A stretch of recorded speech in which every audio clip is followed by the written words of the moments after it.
She told me that for every 100 leads she was getting, her team was closing 1 sale. And so she thinks her problem is that she needs more leads to close more sales. And right there, without really even needing a lot of, any more information, I can tell her, I did tell her, your problem is not that you don't have enough leads. Your problem, like your bottleneck, is in the sales process. If you are only closing 1%, we got a problem in the sales process. I was on the phone 2 days ago with a business owner who is kind of spiraling a little bit, and he's like, oh my gosh, everything's bad. This is so terrible. We have these problems and this problem. And he's like, what would you do? And I'm like, dude, the same thing I told you to do 6 months ago is what I would tell you to do today. Why have you not done any of that? Only thing that's going to fix this business is solving that bottleneck, solving that constraint, because that's what's limiting the entire business. So all the effort that you're spending on anything that's not that limiting factor is wasted effort. One of the biggest traps that we see business owners fall into is that they are so busy putting out fires and focused on really like the things that they like to do or they feel like they can do, that they're not actually focused on moving the needle forward. And there are really just a few things. You and I talk about this a lot. There's usually just one bottleneck that is holding your business back from making more profit.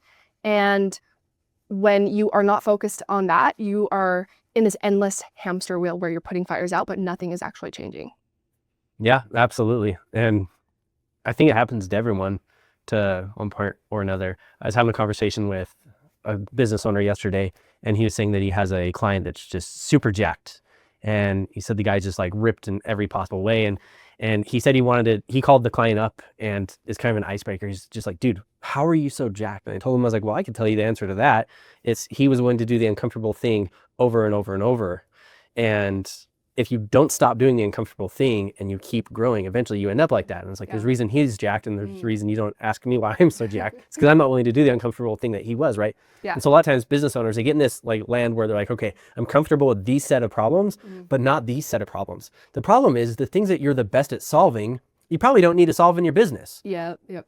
And the reason the idea of a bottleneck is so important is a business is nothing more than a chain of individual business links. So you have your marketing, sales, human resources, onboarding, fulfillment, all that stuff. They're tied together to make a chain that is your business. Yeah. A chain has one weakest link that limits how strong the entire chain is.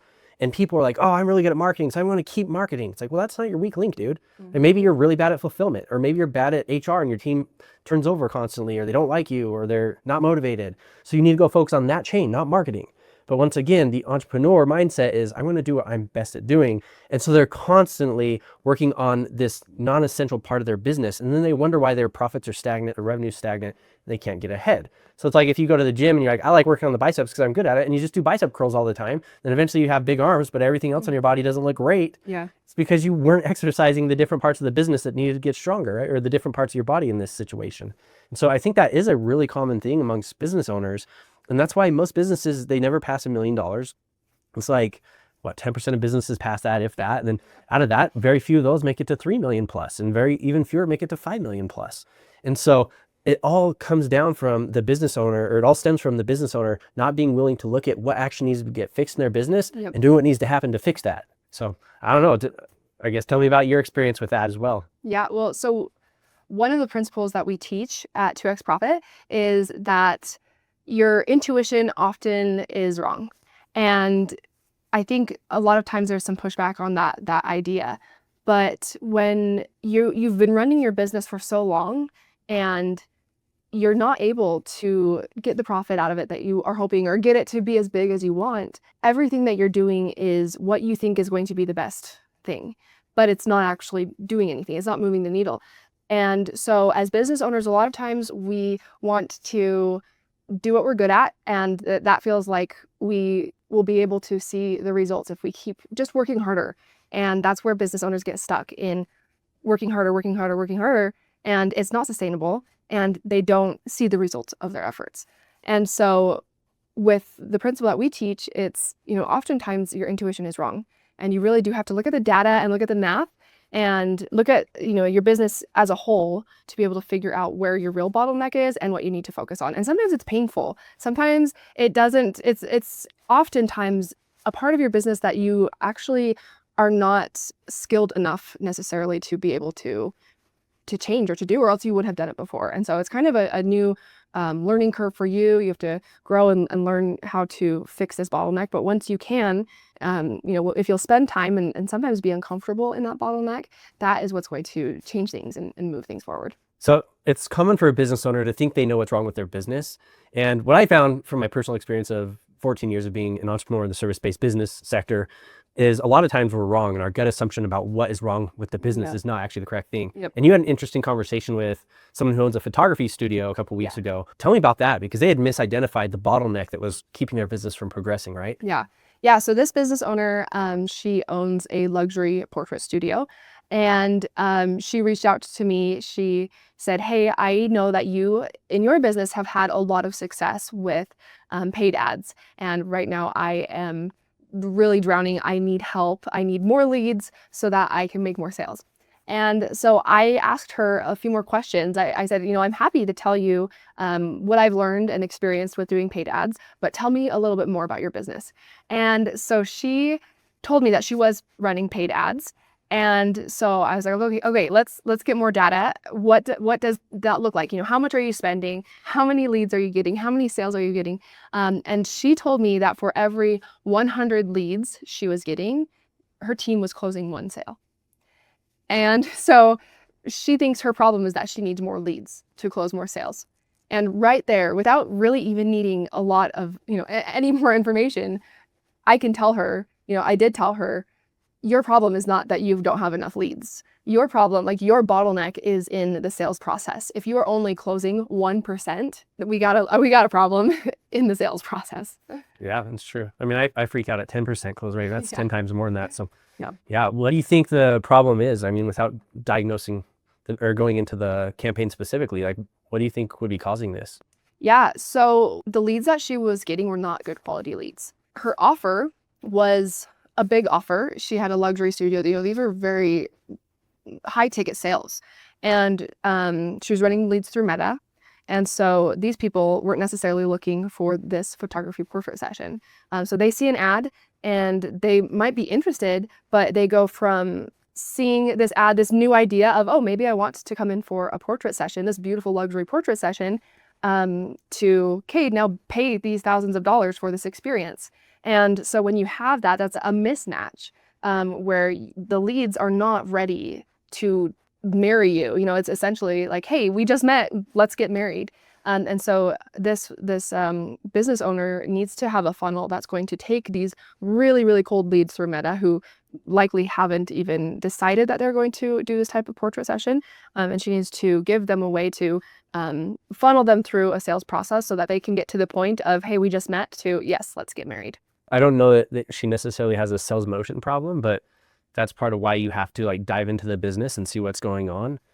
Because 1% close rate is really bad, but if you find out that 95% of those leads are just garbage leads through Meta lead forms or whatever, then of course they're not going to close very well. And to your point, it's important to have a nurturing funnel to educate them along their buying journey to get them from point A, where they just heard of you, to point Z, where they're finally actually giving you money and they're in the studio getting their photo taken. Yeah. So I do think it's important to systematically do that. I think the most important part of that is having the metrics in place or the reporting in place so you know where people are dropping off along the funnel and what is actually working. Yeah. Because one thing I see constantly amongst business owners is they'll say, okay, I know I need to have a nurture campaign. So they set up, an email drip funnel, or they send out these obnoxious text message follow-ups or whatever. And it's not actually advancing the person down the buyer's journey. Like following up with someone and saying, hey, are you ready to buy? Are you ready to buy? Are you ready to buy? Are you ready to buy? Are you ready to buy? Are you ready to buy? That's not adding value to the customer. That's not moving them from A to Z. That's A, B, B, B, B, B, B, B. And they wonder, why are they never coming out as a sell? So, well, you have to advance them along the buyer's journey. Yeah. It doesn't make sense just to spam them over and over and over and be like, oh, why is this not working? And so, maybe it comes with educating, like, hey, here's the behind the scenes of what we do at our studio. Here's why you should work with us. Here's what our clients say. Here's what you can get for half the price at another studio, and why you might not want to do that path, or why you might want to do that path. So this is who we are. And if you don't resonate with us, then go over there. And if you resonate with us, come here and come work with us. And so, I think it's interesting because when you look at like a sales motion problem and you dive into it, there can be a lot of different complexities within that problem. And so ultimately, I feel like you need to have the metrics in place and the reporting in place to really see where the leakages are happening in your funnel. Yeah. And they probably didn't have anything. They probably were going from A to Z. To your point, they're like, hey, we just met. Do you want to get married? And then the client's like, whoa, that's too expensive. And sure, like every now and then, a blind squirrel finds an acorn. But if you have 1% that are actually going across the finish line and 99%, like just imagine this, you have a room of 100 people and you walk in and introduce yourself to all 100 and 99 of them leave not ever wanting to talk to you again. Like that's not great. No. So we need to figure out how to change that ratio. Yeah. Yeah. Going back to your point of, you need to walk your leads through, from point A to point Z, and you get stuck on B, B, B. I think so many business owners and sales teams get stuck in that, where they don't realize that this is a chance to offer value to this person. And so really asking yourself, how can I give value through, sharing another client's experience, or through, educating, sharing frequently asked questions. Hey, some people have this concern. Here's, how we help with that. Do you feel like you resonate with that? There are a lot of different ways you can offer value to these people, and that is going to help them and move them through further to really wanting to work with you and to trust you and your business. Yeah, and I think that's one of the things I love most about 2x Profit is business can be so complicated yet so simple at the same time.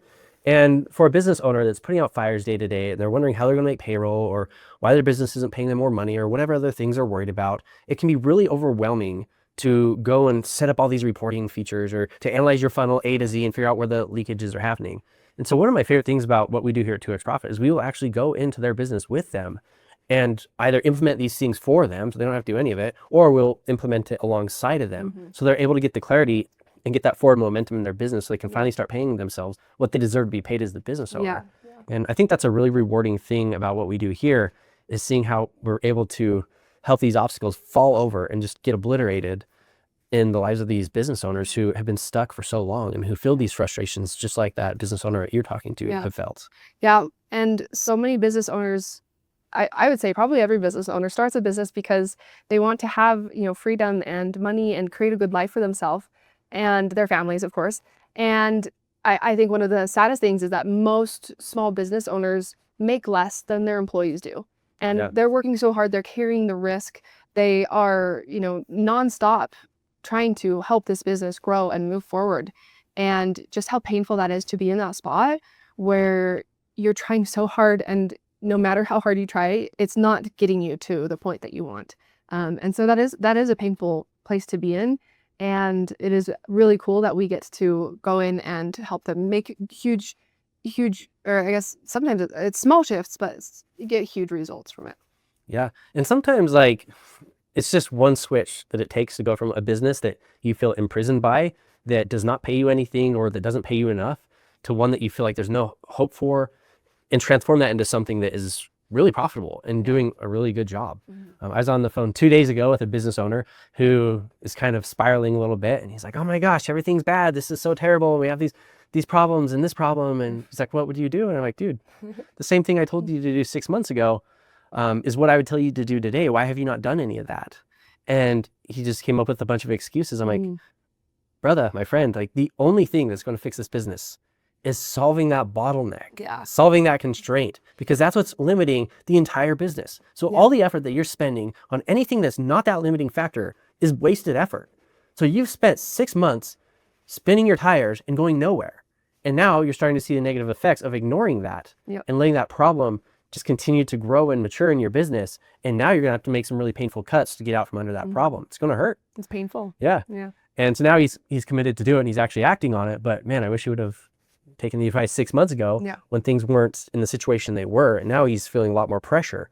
But it's like, dude, you can't focus on these parts of your business that you want to focus on because they're comfortable. You have to go into the ugly, nasty, uncomfortable things. That's why you get paid more as a business owner, is because you're willing to do the things that other people aren't willing to do. And if you do the easy things, then you're not going to have a business that pays you well, because if it's easy, everyone's going to do it. Why do you think business owners tend to do that, where sometimes they have the direction that they should go to get themselves unstuck, but they still won't do it?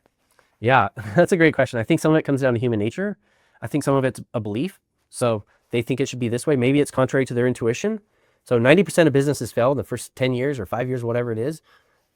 That shows you that your intuition is more likely to be wrong than right. Because there are not a lot of business owners that I've ever met that are out there doing things that are counterintuitive all the time. They're always following their gut, they're following their instincts, they're following their past experience. But still, 90% of the time, they fail. That's crazy. Once again, you take a room of 100 people, they're all entrepreneurs, and in 10 years, 90 of them are getting wiped out. And they're all pretty motivated people. They're all pretty smart. Most entrepreneurs are. But most of them are not going to make it. And so I do think you have this interesting hybrid of like human psychology, human nature, and like belief all coming together. And if you have a business owner like this business owner that I was telling you about, who's like, oh, this can't be the fix, it sounds too simple, and so they don't do it, and then 6 months later their business is stuck in the same spot, except even worse off because this problem's now grown into a monster they have to go out and slay. It's hard.